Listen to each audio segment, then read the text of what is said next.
আসসালামু আলাইকুম প্রিয় দর্শক বন্ধুরা, আজকে আমরা চলে আসছি হযরত ঘাসি দেওয়ান রহমতুল্লাহ আলার মাজারে। এটা চলন ব্রিজের মধ্যখানে এই মাজারটি অবস্থিত। এটা কৃষিখালী হযরত ঘাসি দেওয়ান এর মাজার, ইটালি সিংড়া নাটোর। এখানে নিয়ম নীতি দেওয়া আছে। মাজারে আদর শৃঙ্খলাভাবে আপনারা সবাই আসুন। যারা প্রকৃত মাজার ভালোবাসে এবং মানত করে তারাই এখানে আসে, এবং যারা আপনারা নাটোরে আসেন, আসতে চান, এখানে আসতে পারেন। বাবা খুব এখানে মানুষের আশা, মনের আশা পূর্ণ করে থাকেন, এবং যারা মাজার ভক্তি সহকারে বিশ্বাস করেন তারা আসবেন, তারা এখানে দর্শন করে যাবেন। এখানে বাবার সংক্ষিপ্ত বিবরণ, হযরত ঘাসি দেওয়ান রহমতুল্লাহ আলার জীবনী। আজ থেকে প্রায় 500 বছর পূর্বে সুদূর আরব দেশ থেকে ইয়েমেনে হয়ে উপমহাদেশে 7 ভাই সহ বর্তমানে বাংলাদেশের রাজশাহী সাহিত্য শাহ মখদুম এর সঙ্গে এদেশে আগমন ঘটে। বাবা ঘাসি দেওয়ান রহমতুল্লাহ আল্লাহ, শাহ মখদুম বাবা এবং অগণিত ভক্ত সহ এদেশে ইসলাম প্রচারের আগমন করেন। তবুও ভক্তগণের মধ্যে কেহ বা ইসলাম প্রচার, কেহ বা মানব সেবায় আত্মনিয়োগ করেন।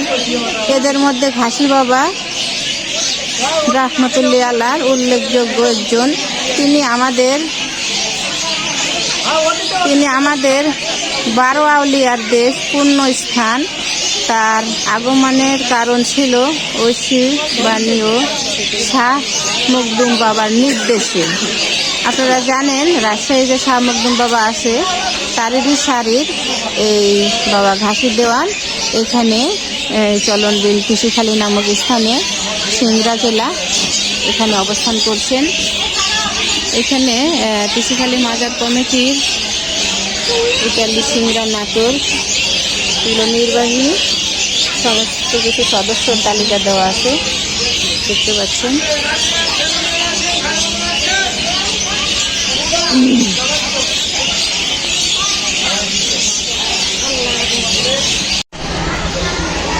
আজকে আমরা আসছি ঘাসি দেওয়ানের পবিত্র মাজার।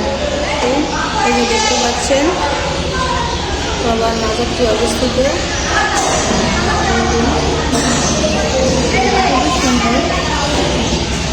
জায়গাটি আসতে পারবেন, এখানে এসে আপনাদের খুবই ভালো হয়ে যাবে।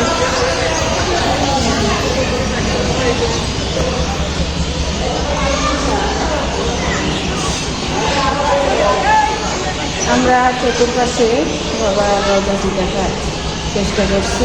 আমরা অনেক কয়দিন আগে আসছিলাম, আজকে আবার আসলাম।